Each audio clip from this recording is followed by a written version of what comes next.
How about that, you poor thing? I've gotten rid of the smell of poverty for you, so you should be grateful." With those words, champagne was thrown in my face with force. This happened when I went to meet my fiancé's family. Instead of being concerned for me, James, my fiancé, started laughing loudly as if he was making fun of me.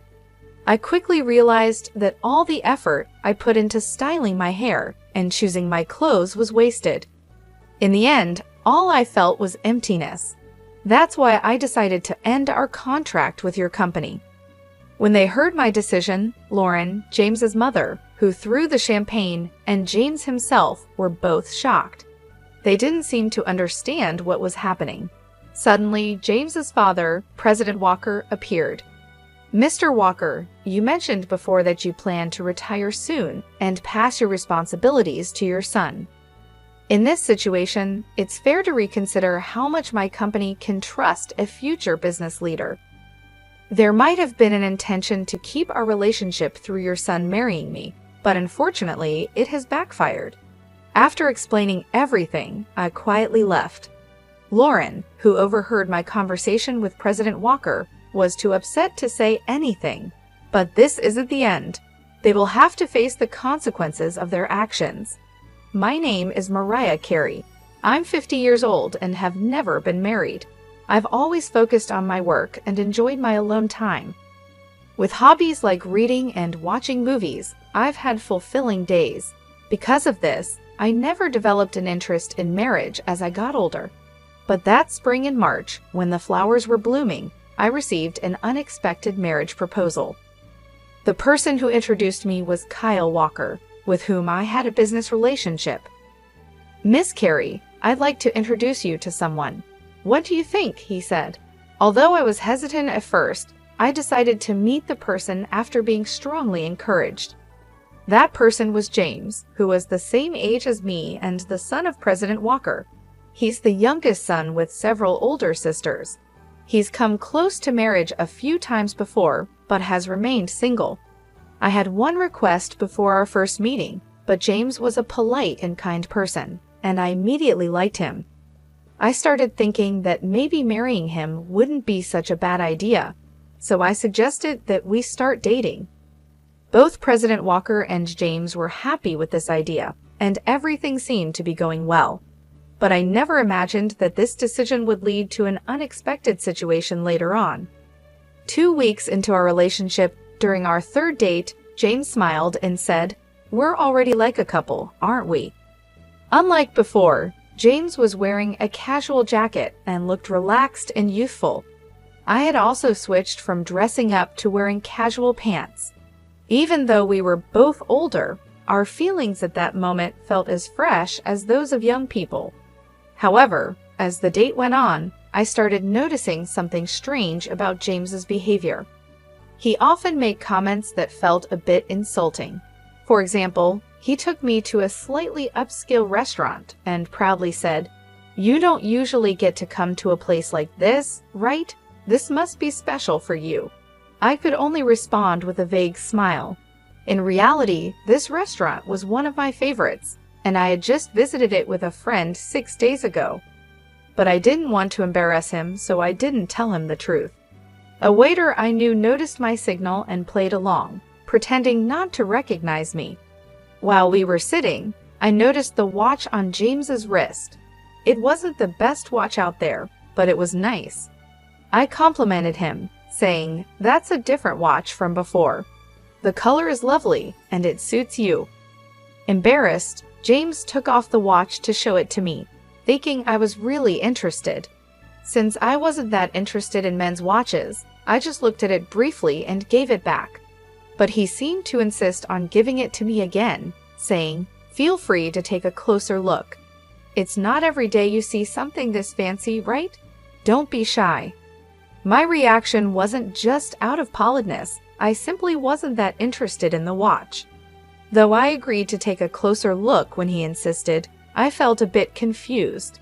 To me, a watch is just an accessory, and I think checking the time on a smartphone is enough. I had mentioned his watch casually, just like I might compliment a friend's new decorative item. Many of the older people I work with wear similar watches, so I actually see them quite often. Thank you for showing it to me, I said. It's nice to have something you like. James then slightly pouted and subtly started looking at my belongings. What caught his attention was a bag that I'm really fond of. This bag was specially made for me at a workshop I love, reflecting the craftsman's skill and my personal taste. It's very practical and a bit expensive, but to James it seemed cheap.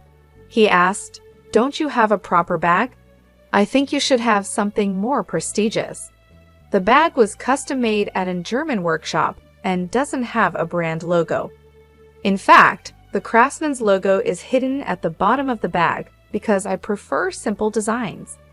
It's hard for someone who doesn't know much about women's bags to guess its value just by looking at it. But I couldn't help feeling puzzled by his constant superior attitude.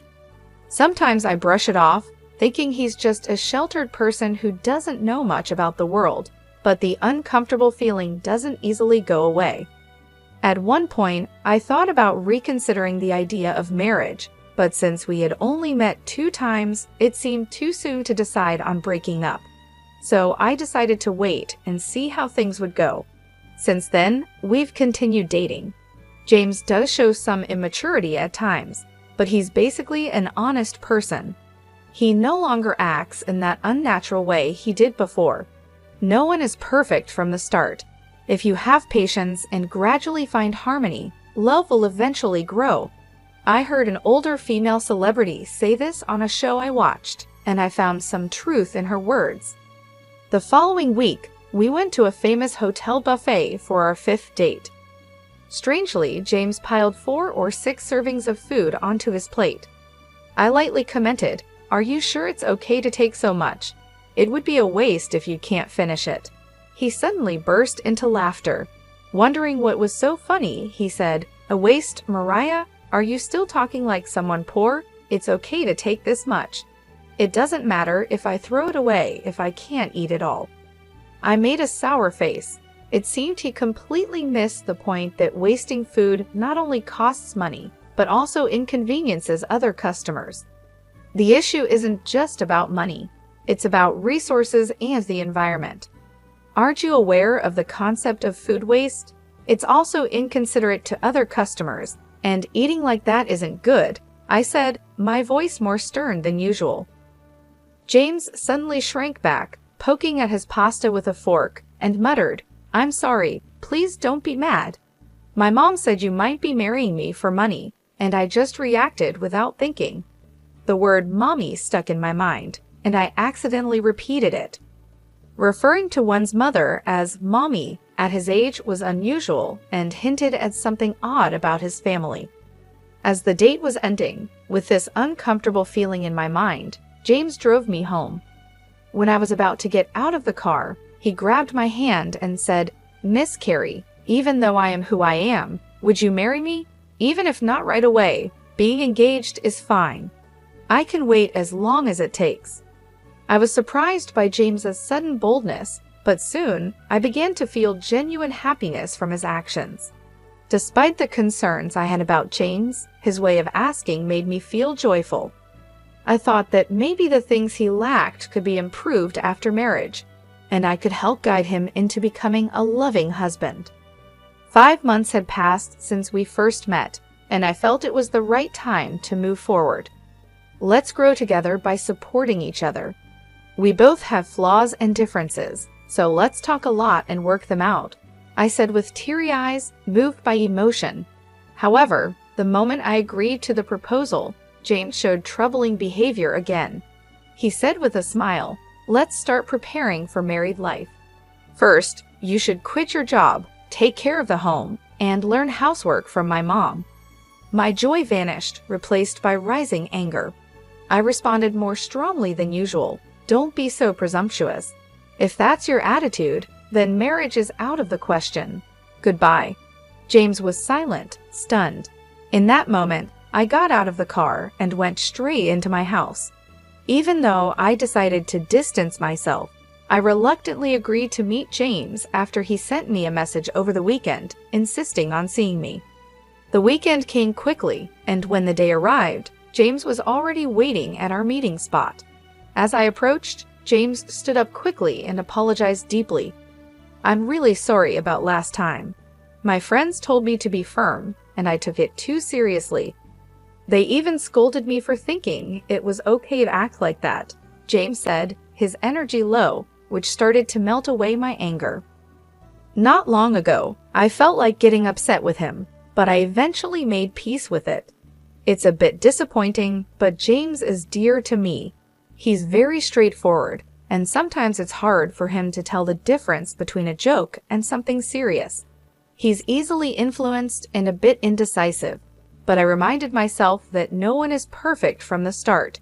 Make sure you keep this in mind. "We're getting engaged, after all," I said with a small smile. Hearing this, James looked up suddenly and brightened right away. After a month of a somewhat turbulent engagement period, it was finally time to meet each other's families and announce our marriage. The first visit was to James's family home. Although I had known President Walker for a long time, it was strictly professional, and this was my first time visiting his home, which made me nervous. James was his usual gentle and lovely self, but he seemed a bit off that morning. I thought maybe he was just nervous, but that wasn't the case. About my mom," he started, and I braced myself, thinking about the usual worries between a daughter-in-law and mother-in-law. But I trusted his mother, known to be a hard-working woman and the kind-hearted wife of President Walker. I hoped that if I spoke sincerely, she would understand me, but I was wrong. The moment I stepped into the room to greet them, liquid splashed onto my face. My eyes started to sting badly, and a strong irritation hit my nose, making me cough violently. I immediately panicked. "How about that, you poor thing?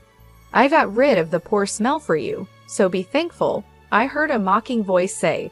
I was shocked by the bitter taste, smell, and heat. I realized the liquid in my mouth was champagne, but I couldn't understand why I was being treated like this.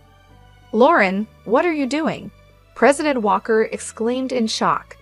The situation became clear. James's mother, Lauren, who was supposed to be my future mother-in-law, had thrown champagne in my face. It seemed the mocking voice was also Lauren's. I remembered how James had looked down on me as poor before and realized that this attitude might have come from Lauren.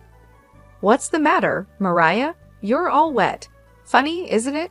Go, Mommy, that's just like you." James laughed loudly.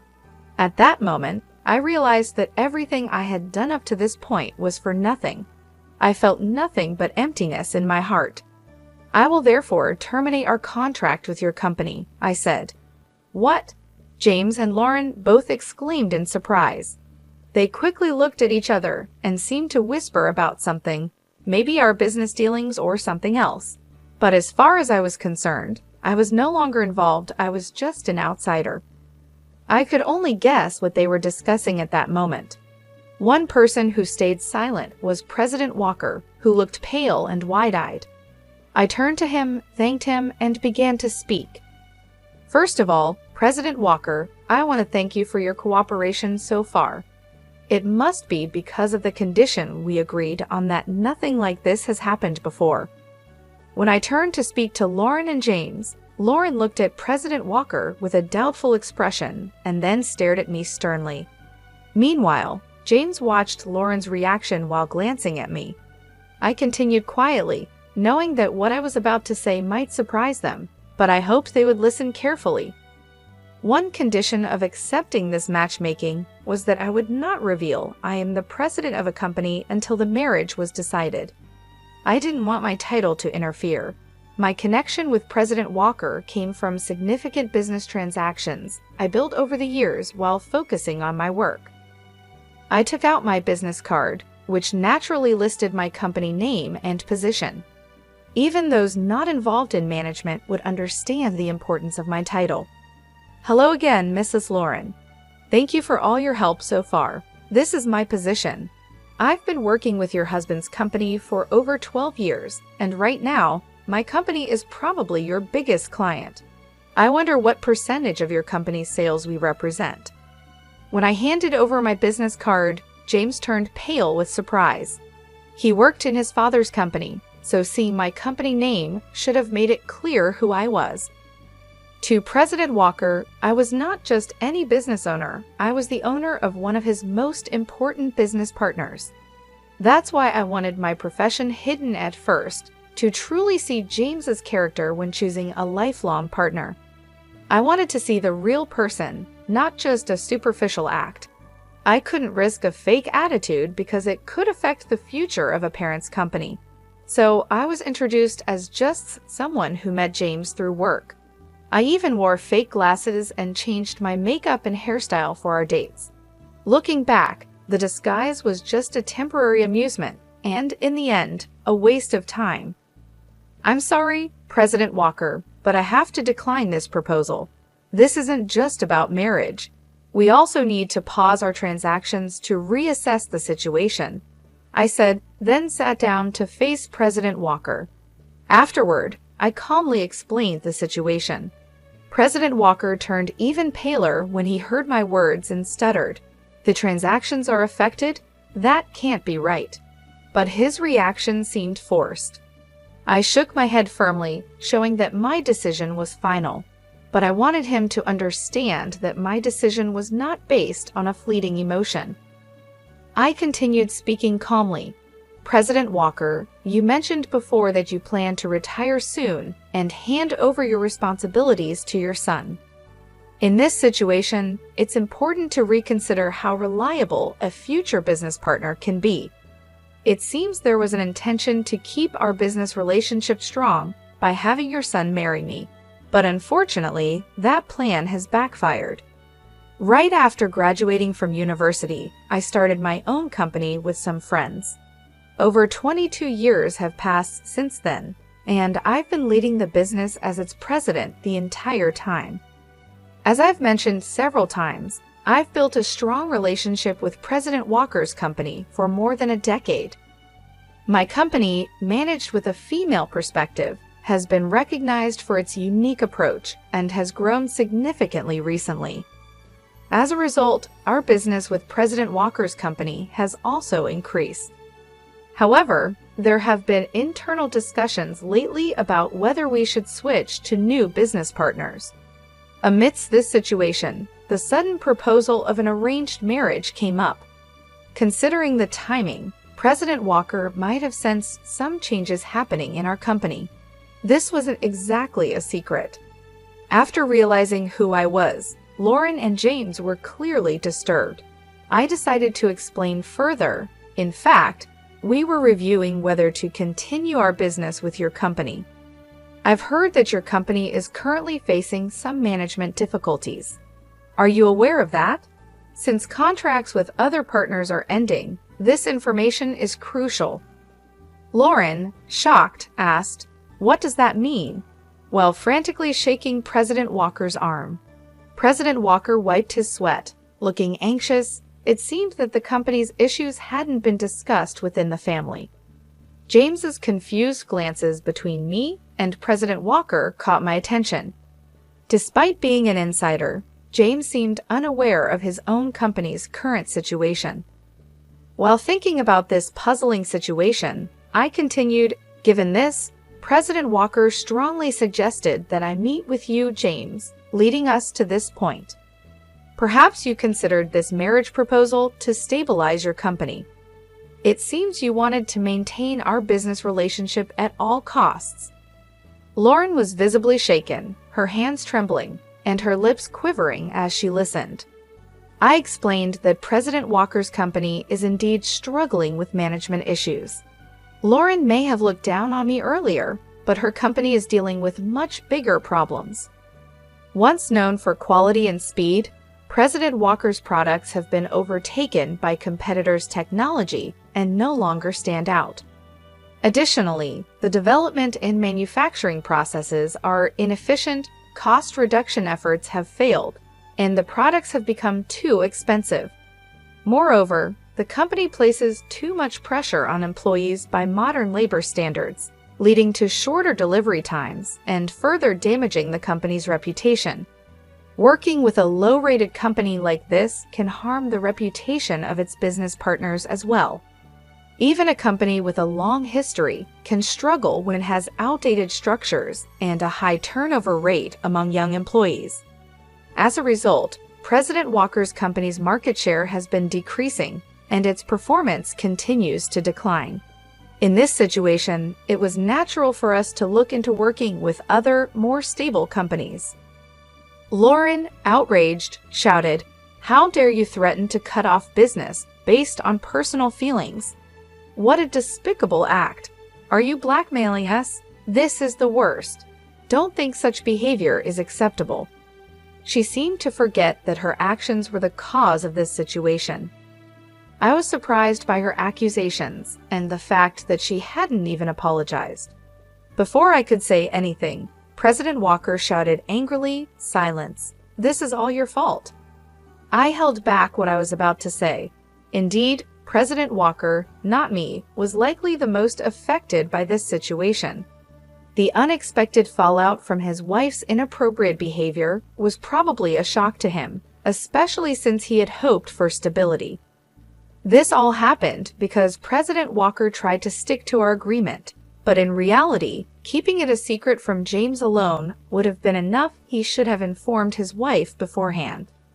As a result, I'm relieved that I didn't have to welcome such a problematic person as my mother-in-law. James' appearance was pitiful. He was pale and trembling, holding tightly onto Lauren's hand. It was sad to see a 50-year-old man still needing his mother's hand. Seeing him like this, I couldn't help but give him a cold look. "It's impossible that someone carrying such a cheap-looking bag could be a president," James accused me harshly. "And you complained about food waste and acted like you were poor. You're lying about being my father's business partner. How disgraceful." He seemed to be trying to blame me, but he was clearly mistaken. "I'm not interested in branded goods. I prefer high-quality leather products made locally. Also, my criticism of wasting a large amount of food wasn't because I'm poor, but simply because it's inappropriate behavior. There's nothing fake about that. As for this bag, it's custom-made from a workshop I visit often. Anyone who knows about leather would recognize its quality immediately, but it seems none of you care about that. This bag is actually priced higher than many commercial brands." When I explained this, Lauren suddenly stared at my shoes and bag with surprise, then quickly looked away, clearly embarrassed. It's obvious that only those who know about quality would understand. I continued, "Moreover, ordering a lot of food and not finishing it is not only wasteful, but also disrespectful to the restaurant. It's unreasonable and inappropriate behavior. And yes, it's true that I'm your father's business partner. What would it mean if the presidents of companies doing business together didn't know each other?" James seemed unhappy and unconvinced by what I said. President Walker frowned at his son's behavior when we confirmed that we knew each other. James looked down without saying a word, clinging to Lauren in a way that seemed very childish for his age. Seeing his immaturity, I couldn't help but feel disappointed. "If your company loses our business, we'll be on the brink of bankruptcy. Please forgive us." President Walker began to apologize profusely.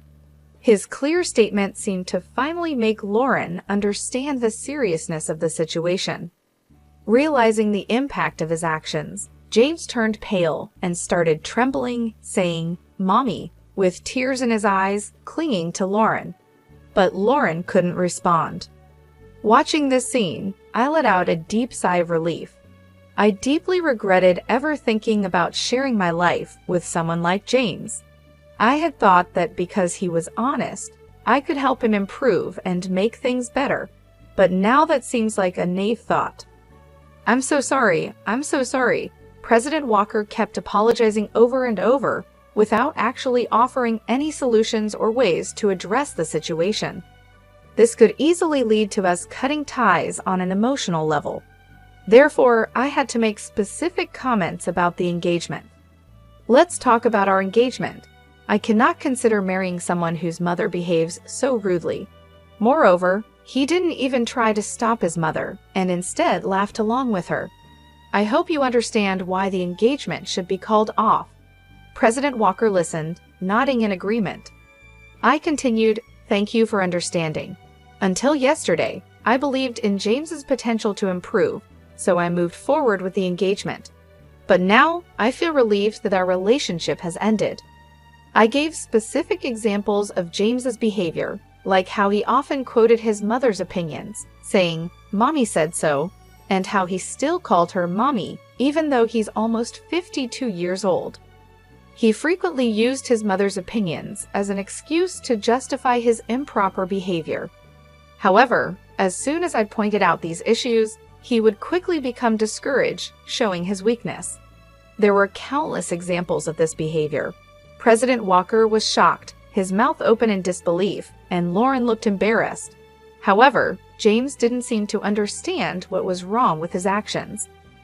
When I asked if there was any fault on my part in calling off the engagement, President Walker shook his head slightly, looking pitiful. I paused to calm myself and took a deep breath. I will divorce my wife. James will also have to move out with her. The company's operations will be taken over by competent staff, so please don't abandon us. Help us, President Walker suddenly declared, clearly anxious after seeing me take a deep breath. What? That's not possible. I can't manage my life without this marriage. Lauren cried out in shock. After that, both James and Lauren raised their voices at President Walker, saying, "Why didn't you tell us beforehand? I'm innocent. Why am I being kicked out? The problem is only with Mommy. I'm not involved." Their protests filled the room, and I finally let out a real sigh, fed up with everything. "Well, as you wish. Thank you for your time. I will take my leave now," I said to President Walker and quickly left. I needed to go home and take my high-quality clothes to the dry cleaners right away. Otherwise, the champagne stains would set and ruin them. James stopped protesting and wept, seemingly accepting the situation. Lauren tried to argue, but President Walker silenced her with a stern reprimand. However, she still seemed to grit her teeth in dissatisfaction, looking more determined than her son. 6 months after the unpleasant incident with the Walker family, as predicted, President Walker resigned from his position. It wasn't just a retirement. It was a resignation, taking responsibility for the company's poor performance. The main reason for the decline was the termination of the contract with my company. A former employee who took over as the new president conducted a full review of the operations. Moving away from family management was well received, and external evaluations of the company improved. He took the initiative to develop new products, and the results were starting to show. At this pace, resuming the paused business transactions might happen soon. In the meantime, President Walker and Lauren officially divorced. As expected, James moved out with Lauren, and they started a new life together. However, rumors say they have daily conflicts. It seems that their close relationship was mostly based on financial comfort. After being forced out of his father's company, James quickly became unemployed.